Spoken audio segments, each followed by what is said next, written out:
감사드립니다. 네, 우리 사랑하는 성도 여러분, 우리는 지난 몇 주간 특별한 시간들을 보냈습니다.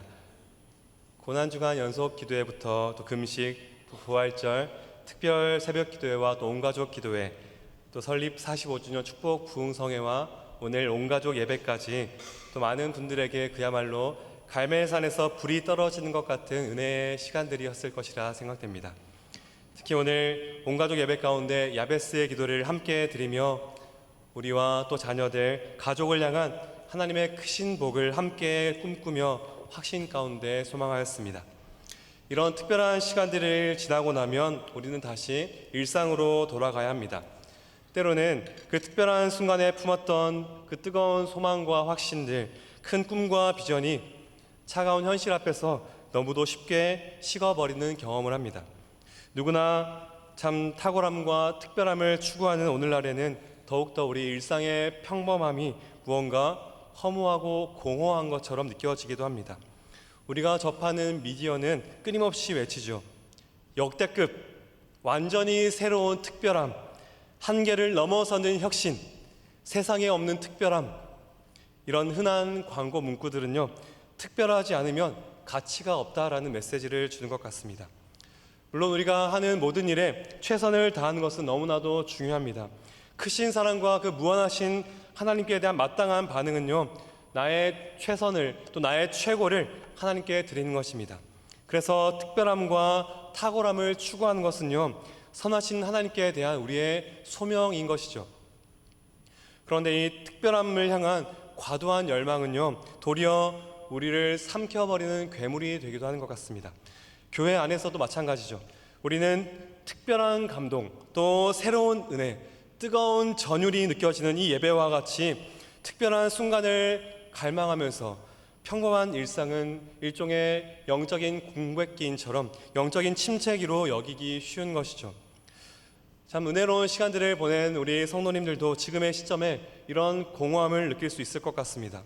그런데 오늘 성경은요, 우리에게 이렇게 말씀하는 것 같습니다. 하나님은 바람과 지진과 불 속에만 계시지 않는다. 하나님은 평범한 일상의 우리의 그 자리에서, 거실과 부엌에서, 사무실의 복사기 옆에서, 또 회의실의 책상에도, 아이와 씨름하는, 또 아이를 재우는 그 침실에도 함께 하신다. 목회자들의 목회자라 불리는 유진 피터스 목사님은요, 이렇게 말합니다. 들어보시죠.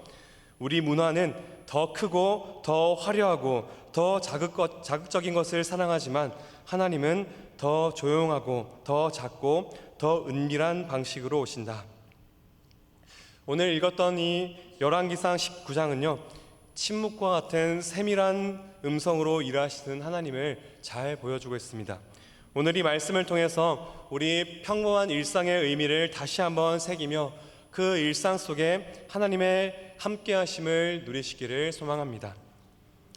오늘 말씀에 등장하는 이 엘리야 선지자는요, 갈멜산에서 위대한 승리를 보여주었던 선지자입니다. 바알의 선지자 450명을 홀로 맞서서 싸웠고요, 하늘에서 불이 떨어지게 함으로써 특별한 승리를 경험하였습니다. 특별한 하나님의 능력을 모든 사람들 앞에서, 또 모든 대적들 앞에서 영광스럽게 드러냈죠. 그리고 이스라엘 백성들의 신앙을 일깨운 선지자였습니다. 그런 특별한 순간을 보낸 뒤에도 이 엘리야 선지자는 영적 침체에 빠집니다. 그 위대한 선지자 엘리야도 영적 공백기와 침체 속에서 무너지는 것을 보게 됩니다. 이세벨의 위협에 겁을 먹어서 광야로 도망쳤고요, 로뎀나무 아래에서 하나님께 한탄하며 오히려 자신을 죽여달라고 그렇게 기도하고 있습니다. 육체적으로 그리고 또 정신적으로 너무나 지쳐 있었고요, 또 스스로를 안쓰럽게 생각했던 것 같습니다. 이렇게 엘리야의 특별한 승리는 이제 침체와 패배로 바뀌었고요, 그 용감한 선지자는 완전히 움츠러든 도망자로 바뀌었습니다. 엘리야는 왜 이렇게 낙심했을까요? 물론 우리가 그 이유를 다 알 수는 없지만 우리 말씀을 통해 생각해 볼 때 이 엘리야의 침체는 우리가 겪는 침체와도 참 닮아 있는 것 같습니다. 엘리야는 갈멜산에서 그 위대한 승리를 경험했죠. 이 승리를 통해서 이제는 이스라엘 전체가 당장이라도 하나님께 돌아올 것 같았습니다. 아합과 이세벨의 그 악한 권세가 지금 당장 무너질 것 같았습니다. 그러나 돌아와서 마주하는 일상의 현실은요, 그렇지 않았던 것이죠. 여전히 이세벨과 아합의 악한 권세는 건재했고요, 오히려 자신을 죽이려고 위협하고 있습니다. 우리도 그럴 때가 있지 않습니까? 뜨거운 예배와 그 은혜와 감동을 경험했고 하나님의 임재를 강하게 느끼고 그 가운데 확신과 소망을 품고 일상으로 돌아갑니다. 그런데 여전히 변하지 않는 남편과 아내, 또 자녀들, 여전히 답답한 직장과 또 사업장의 현실을 마주할 때가 그렇습니다.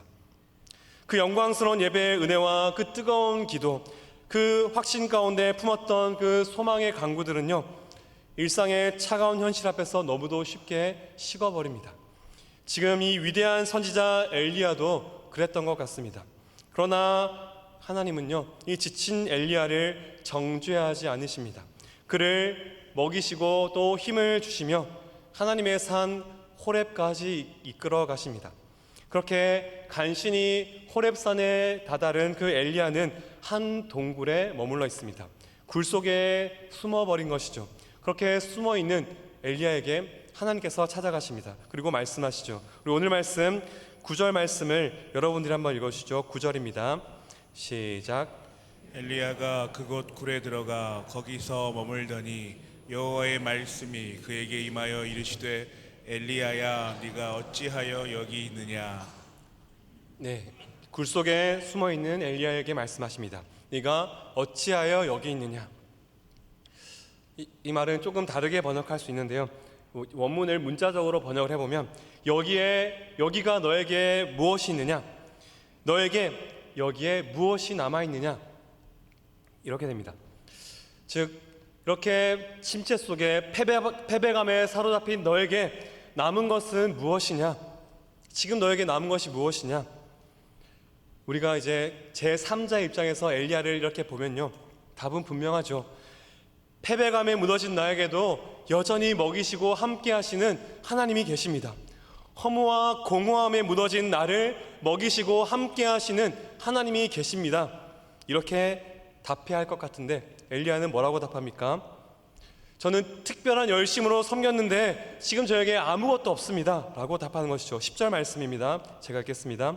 그가 대답하되 내가 만군의 하나님 여호와께 열심히 유별하오니 이는 이스라엘 자손이 주의 언약을 버리고 주의 제단을 헐며 칼로 주의 선지자들을 죽였음이오며 오직 나만 남았거늘 그들이 내 생명을 찾아 빼앗으려 하나이다.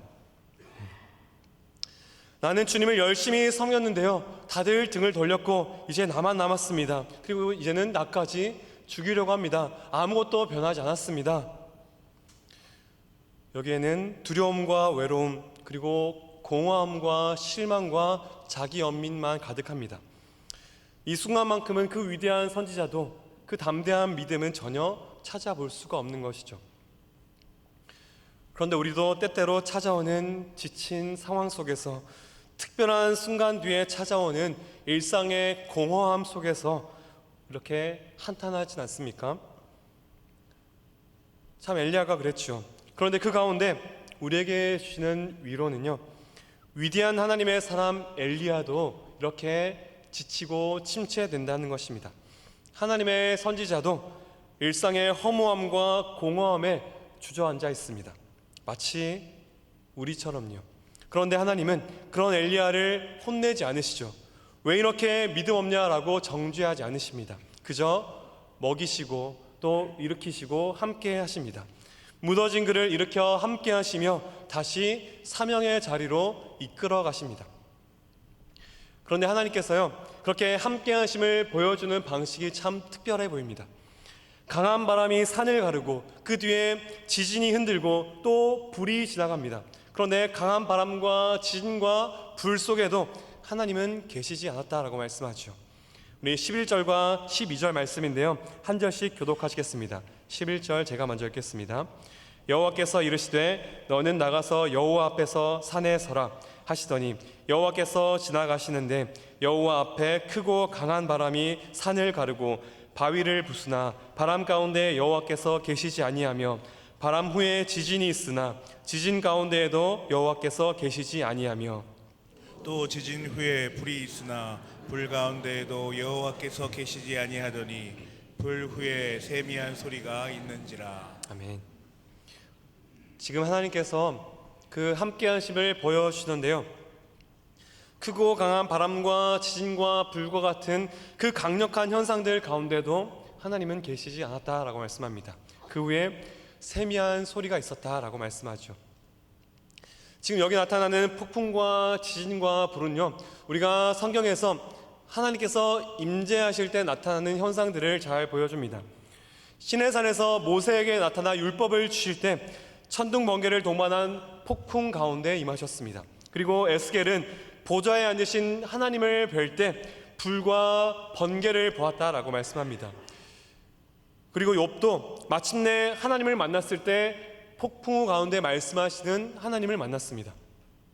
이렇게 이 땅에서 이루어지는 그 하나님의 특별한 임재를 나타낼 때 이런 강력한 현상들이 함께 나타나는 것이죠. 그런데 오늘 말씀이 중요한 이유는요, 하나님의 임재가 반드시 그런 강력한 특별한 현상과 함께 오진 않는다라는 것이죠.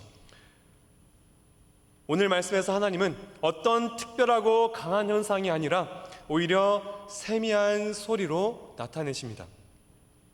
여기 세미한 소리라는 이 말은요, 참 번역하기가 어려운 단어인데요, 아주 작은 속삭임, 미세한 침묵과 같은 소리라는 의미입니다. 이 엘리야가 침체와 공허함에 허덕일 때 필요했던 것은요, 이전의 경험을 뛰어넘는 더욱 강한 경험이 아니었습니다. 오히려 하나님의 작은 속삭임, 하나님의 미세한 침묵의 소리였습니다. 화려하고 거창한 모습이 아니라 가장 평범하고 심오한 침묵으로 찾아오셨습니다. 그런데 하나님께서 그런 강한 바람과 지진과 불 속에 계시지 않았다라는 것이 이 엘리야에게 어떤 의미였을까요? 그리고 이 세미한 소리는 또 어떤 의미일까요? 지금 이 하나님의 대답은요, 답답하고 절망적인 현실에서 하나님의 특별한 일하심을 그렇게 구하고 있었던 이 엘리야의 하나님을 향한 원망과 또 항변이 담긴 그 원망에 답하시는 내용입니다. 엘리야의 원망 섞인 그 답변에 왜 하나님 당장 모든 것을 바꿔주시지 않습니까? 라는 이 원망 섞인 항변에 대해서 하나님이 답을 주시는 장면입니다. 이 세미한 소리의 의미에 대해서 저희 합신의 김진수 교수님은 이렇게 설명합니다. 하나님께서 바람과 지진과 불 가운데 계시지 않았다는 것은 하나님께서 엘리야가 기대하는 것처럼 특별하고 기적적인 방식으로 일하시지 않을 것이라는 의미이다. 당장 아합과 이세벨을 처단하고 특별한 승리를 경험한 이스라엘이 단번에 하나님께 돌아오는 것을 기대했지만 하나님은 그렇게 일하시지 않을 거다라고 말씀하신 것이다 라고 설명합니다. 오히려 세미한 소리로 하나님의 침묵하시는 것 같은 미세한 손길로 작은 속삭임 같은 일상의 일들을 통해서 하나님께서 일하실 것이다 라고 말씀하는 것이죠. 즉 하나님은요, 특별한 초자연적인 능력으로 단번에 아합 왕가를 심판하시지 않습니다. 대신에 마치 하나님이 숨어 계신 것 같은 그런 역사의 흐름을 통하여서 아합 집안의 죄를 물으시고 또 심판하시는 것이죠.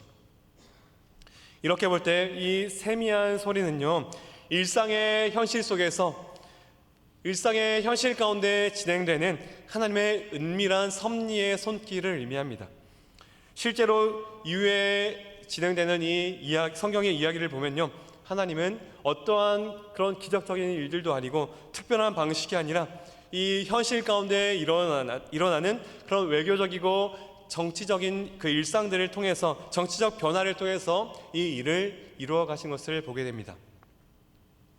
그 일 가운데 물론 이 엘리야 선지자는 하나님의 메신저로서 활약을 하게 되는 것이죠. 그래서 정리해 보면요, 하나님은 엘리야가 기대했던 방식, 또 우리가 기대하는 방식, 그런 기적적인 단번에 일하시는 그런 놀라운 방식으로 일하시지 않고요, 일상적인 현실 속에서 조용한 침묵 같은 속삭임으로 세미한 그 소리를 통해서 은밀한 하나님의 섭리의 손길을 통해서 하나님의 이야기를 이루어 가셨습니다. 그 가운데 엘리야는 하나님의 메신저로서 하나님의 이야기에 동참하는 중요한 사명의 자리에 회복하게 하셨습니다. 사랑하는 성도 여러분, 마찬가지로 참 우리의 삶도 그럴 때가 많은 것 같습니다. 우리는 때로 영광스러운 하나님의 임재 속에 은혜와 감동의 시간을 보낸 직후에 우리의 삶이 즉시로 회복되거나 바뀌기를 기대하곤 하죠. 우리 인생이, 우리 가족이, 나의 직장이, 나의 사업장이 강한 바람과 지진과 불과 같은 방식으로 당장 바뀌기를 기대합니다. 그런데 우리가 마주하는 현실은요, 변하지 않는 가족, 여전히 어려운 일상의 문제들입니다. 이러한 경험들이 떠오르는 분들도 계실 것이고요. 오늘의 온가족 예배 은혜 이후에 만나는 우리 가족의 일상의 현실들을 마주할 때 낙심하는 분들도 계실 것 같습니다. 그러나 여러분, 전능하신 하나님은 지진과 바람과 불 가운데서 분명히 역사하실 수 있습니다. 그러나 오늘 말씀은 우리에게 분명히 말씀합니다. 하나님은 오히려 세미한 소리로, 조용한 속삭임으로 우리의 삶 가운데 찾아오십니다. 그 하나님을 지금도 세미한 소리로, 미세한 침묵의 속삭임으로 찾아오십니다. 살아계신 하나님은 오늘도 우리의 평범한 일상 속에서 고요하지만 그러나 분명하게 그 섭리의 손길을 이루어가고 계신 줄 믿습니다. 우리 일상의 작은 순종 가운데 미세한 속삭임으로 분명히 함께 하시며 우리가 생각지도 못한 하나님의 큰 일을 이루어가고 계신 줄 믿습니다. 그리고 하나님께서 그 섭리의 손길을 펼치시는 무대는 바로 우리의 평범한 일상입니다. 때로는 믿음 없이 무너지고 조급함으로 낙심하고 침체되는 연약한 우리를 오늘도 찾아오십니다. 특별할 것 없는 일상의 무료함과 공허함에 허덕이는 우리에게 찾아와 말씀하십니다. 그 하나님은 세미한 소리 가운데 미세한 침묵의 속삭임과 같이 고요하지만 분명하게 찾아오십니다. 우리는 그 하나님의 세미한 소리를 알아차리고 그 부르심에 순종하며 일상의 삶을 순종하며 걸어갈 때 지금 이 순간에는 생각지도 못한 하나님의 큰 일에 내가 동참했음을, 연약한 나를 사용하셨음을 깨닫게 될 것입니다. 그렇게 우리 평범한 일상의 작은 순종의 걸음이 하나님의 섭리에 참여하는 고귀한 걸음임을 깨닫게 하실 줄 믿습니다. 아까 말씀드린 유진 피터스 목사님은 이렇게 말하는데요. 자막 한번 띄워주시죠. 제가 읽겠습니다. 쳇바퀴와 같은 지루한 삶 속에서 평소처럼 살아가면서도 하나님이 어디에나 계신다는 사실을 알 수 있다. 참된 영성은 특별한 순간에 있는 것이 아니라 지루해 보이는 매일의 일상을 거룩하게 살아내는 것에 있다. 참된 영성은요, 지루해 보이는 우리 매일의 일상을 거룩하게 살아내는 것에 있다라고 말씀합니다. 특별한 순간이나 비상한 경험이 아니라 매일의 평범한 삶 속에서 우리 하나님과 동행하며 걸어가는 그 한 걸음 한 걸음이 참된 영성이다라는 것이죠. 이제 우리는 다시 일상으로 돌아가 여전히 변하지 않은 평범한 일상을 살아갈 것입니다. 그 일상 가운데도 우리 하나님은 세미한 소리로 고요하지만 분명하게 말씀하신다라는 사실을 기억하시기 바랍니다. 하나님은 저 높은 곳에도 계시지만 평범한 일상 속에서 하나님께 진정으로 응답하는 우리와 함께 하십니다. 금으로 뒤덮인 성전의 하나님은요, 과부의 동전 2개를 소중히 여기십니다. 하늘의 영광의 보좌를 두신 하나님은 그 아들을 가장 낮은 구유에 누이셨습니다. 웅장하고 거룩한 예배 가운데 임재하시는 하나님은 더더욱 우리의 평범한 일상 속에서 설거지하는 부엌에서, 사무실의 책상에서, 우리의 사업장과 삶의 현장에서 고요하지만 분명하게 임재하시는 줄 믿습니다. 그러니 사랑하는 성도 여러분, 우리가 마주하는 그 일상의 하루하루에 함께 하시는 하나님, 세미한 소리로 임재하시는 하나님을 인정하고 의지하며 신뢰하십시오. 그럴 때 우리 평범한 일상의 작은 순종의 걸음을 통하여서 우리가 생각지도 못한 큰 일을 이루어 가실 것입니다. 그 하나님의 섭리의 손길에 우리를 동참케 하실 것입니다. 우리가 함께 드린 야베스의 기도의 그 간구가 단번에 기적적인 방법으로 이루어지지 않는다 할지라도 하나님의 은밀한 섭리의 손길이 세미한 속삭임과 같은 그 손길을 통하여서 반드시 이루어 가실 줄 믿습니다. 그리고 이 엘리야는 세미한 소리 속에서 하나님의 부르심을 다시 듣고 그렇게 도망가 있던 무너졌던 그곳에서 다시 일어나 하나님의 부르심을 사명을 쫓아갔습니다. 그 엘리야를 부르시고 일어서게 하신 하나님, 다시 사명의 자리로 회복해 하신 하나님께서 우리의 공허한 일상 가운데 낙심한 우리의 그 삶의 자리에 찾아오셔서 저와 여러분들을 부르고 계신 줄 믿습니다. 그렇게 우리의 일상 가운데 찾아오셔서 부르시는 그 세미한 소리에 응답하시며 우리에게 주어진 하루의 일상을 거룩하게 살아내므로 하나님의 위대한 이야기에 동참하는 고귀한 부르심대로 살아가는 오늘을 살아가시기를 축복합니다. 이제 말씀을 마무리하려고 합니다. 고난과 핍박 가운데 흩어져 살아가던 초대교회 성도들은요, 하루하루를 버티는 것조차 힘겨운 일상을 살아갔습니다. 그런 일상 가운데 살아가는 성도들을 향하여서 참 그들은 어떤 특별한 일도 어떤 위대한 일도 기대하기 어려웠던 현실이었죠. 그런 성도들을 향해서 사도 베드로는요, 그 힘겨운 일상 속에서 고귀한 부르심을 따라 살아가라 라고 그 하나님의 부르심을 선포하는데요, 베드로전서 2장 12절 말씀을 자막을 보시고 같이 읽겠습니다. 시작. 너희가 이방인 중에서 행실을 선하게 가져 너희를 악행한다고 비방하는 자들로 하여금 너희 선한 일을 보고 오시는 날에 하나님께 영광을 돌리게 하려 함이라. 아멘. 네, 잠깐 띄워주시죠. 여기서 행실을 선하게 가져라, 행실을 선하게 가져라고 하는 이 구절을 문자 그대로 번역하면요, 선한 삶의 방식을 가지라, 선한 삶의 그런 스타일, 라이프 스타일을 가지라라는 것입니다. 그래서 대단한 한 번의 순종이 아니라 우리의 그런 일상의 삶의 방식을 말하는 것이죠. 그리고 여기 선하게 가져, 이 선하다라는 뜻은요, 영어로는 굿이라는 단어로 번역이 되는데요, 이것은 그냥 단순히 좋다라는 뜻보다는요 훨씬 풍부한 의미를 담고 있는데요, 아름다운, 장엄한, 훌륭한, 고귀한, 하나님의 뜻을 실현하는 그 고귀한이라는 이런 풍부한 의미를 담고 있는 단어입니다. 그래서 이 말씀은 오늘도 우리에게 이렇게 도전하는 것이죠. 평범한 우리의 일상이, 우리 삶의 방식이, 그런 우리 삶의 스타일이 하나님의 거룩한 영광을 비추는 거울이 될 것이다 라는 것입니다. 우리의 평범한 삶을 하나님의 영광을 드러내는 장엄하고 고귀한 삶으로 부르시는 말씀인 것이죠. 사랑하는 성도 여러분, 하나님은 우리 매일의 일상에 함께 하시며 조용하지만 분명하게 말씀하고 계십니다. 여러분의 평범한 일상 속에 고요한 임재로 미세한 침묵과 같은 속삭임으로 함께 하시며 여러분을 고귀한 삶으로 부르고 계신 줄 믿습니다. 오늘도 내일도 하나님의 그 세미한 소리를 들을 수 있는 고요한 마음과 열린 귀를 가지시기를 축복합니다. 그리고 그 말씀에 응답하여서 그 고귀한 부르심대로 일상을 살아가시기를 축복합니다.